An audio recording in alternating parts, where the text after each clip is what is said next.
नमस्कार. माधुरीज किचनमध्ये तुमच्या सगळ्यांचे अगदी मनापासून स्वागत. आज आपण मस्त मटरपासून चटपटीत असा पदार्थ बनवणार आहोत. मुलांना काय, मोठ्यांनासुद्धा खूपच आवडेल. बाजारात मस्त हिरवीगार ताजी ताजी मटर आलेली आहेत. मटरपासून भरपूर प्रकारच्या रेसिपी बनवतो. ही पण ट्राय करून बघा. चला तर मग आता वेळ वाया न घालवता रेसिपीला सुरुवात करूया. मिक्सर जारमध्ये आपण 1 वाटी मटर आणि 10-12 लसणाच्या पाकळ्या घेतल्या आणि त्याचं वाटण तयार केलं. त्यानंतर कढईमध्ये तेलामध्ये 1 चमचा जिरे, 1 चमचा आपण पांढरे तीळ टाकली, थोडंसं हिंग टाकलं आणि एकजीव करून घेतलं. त्यानंतर त्यामध्ये आपण जे वाटण तयार केलं होतं मटरचं ते सुद्धा टाकून घ्यायचं. छान असं मंद आचेवर फ्राय करून घ्यायचं. त्यानंतर त्यामध्ये 1 वाटी रवा टाकायचा, तो सुद्धा छान एकजीव करून फ्राय करून घ्यायचा. रवा थोडासा फ्राय झाला की त्यामध्ये 1 चमचा आपल्याला चिली फ्लेक्स आणि 1 चमचा ऑरिगॅनो टाकायचा आहे. अर्धा चमचा आमचूर पावडर टाकायची आणि छान चवीपुरता मीठ टाकायचं, एकजीव करून घ्यायचं.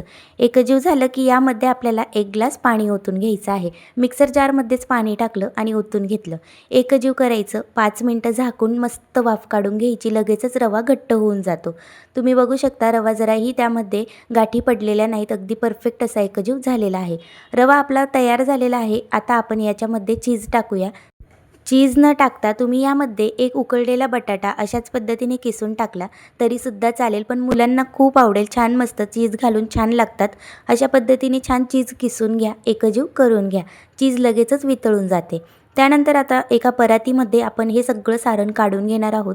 सारण काढून झालं की थोडंसं गार होऊ द्यायचं. लगेचच आपण हात लावायचा नाही. त्यानंतर थोडं गार झालं की थोडंसं तेलाची धार सोडायची आणि मस्त एकजीव करून घ्यायचं. त्यानंतर यामध्ये आता आपल्याला 1 चमचा कॉर्नफ्लोअर घालून घ्यायचा आहे. त्यानंतर कॉर्नफ्लोअर घातल्यानंतर मस्त एकजीव करून घ्यायचं. म्हणजे आपण जो पदार्थ बनवत आहोत तो अगदी कुरकुरीत होतो.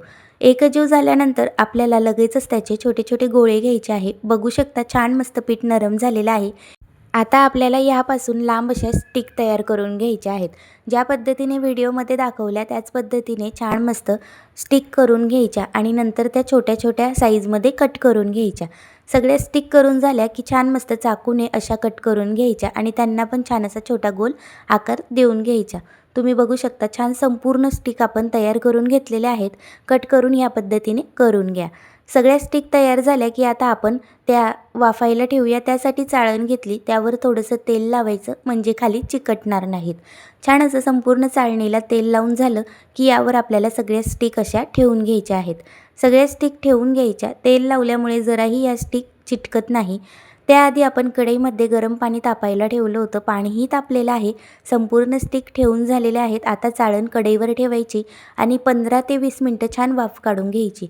तुम्ही बघू शकता स्टिक मस्त फुललेल्यासुद्धा आहेत. छान अशा वाफवल्या आहेत. संपूर्ण स्टिक आधी गार करून घ्यायच्या, त्यानंतरच फ्राय करायच्या. आता आपण कढईमध्ये तेल टाकलं. तेलामध्ये 1 चमचा जिरे, 1 चमचा पांढरी तीळ टाकायची. त्यानंतर यामध्ये 1 चमचा आपल्याला चिली फ्लेक्स टाकून घ्यायचे आहेत. सगळं टाकल्यानंतर त्यामध्ये कढीपत्त्याची पानं टाकायची आणि मस्त एकजीव करून फ्राय करून घ्यायचं. छान मस्त सगळं तडतडलं की त्यामध्ये आपण गार झालेल्या स्टिक टाकूया. स्टिक संपूर्ण गार होऊ द्या. गरम गरम टाकू नका. त्यानंतर छान अशा एकजीव करून घ्यायच्या. मस्त इतक्या चटपटीत लागतात. तुम्ही एकदा ही रेसिपी नक्की ट्राय करा. छान मस्त चवीपुरतं अजून थोडंसं मीठ घालायचं आणि त्यामध्ये आपल्याला आता चाट मसालासुद्धा टाकून घ्यायचा आहे. चाट मसाला टाकून घ्यायचा, बारीक चिरलेली कोथिंबीर टाकून घ्यायची आणि एकजीव करून घ्यायचं. मस्त छान अशा फ्राय करून घ्यायच्या. थोडासा गॅसचा फ्लेम वाढवायचा आणि त्यावर आपल्याला थोड्याशा अशा फ्राय करून घ्यायच्या आहेत. 5 मिनटातच तयार होतात. एका प्लेटमध्ये काढायच्या.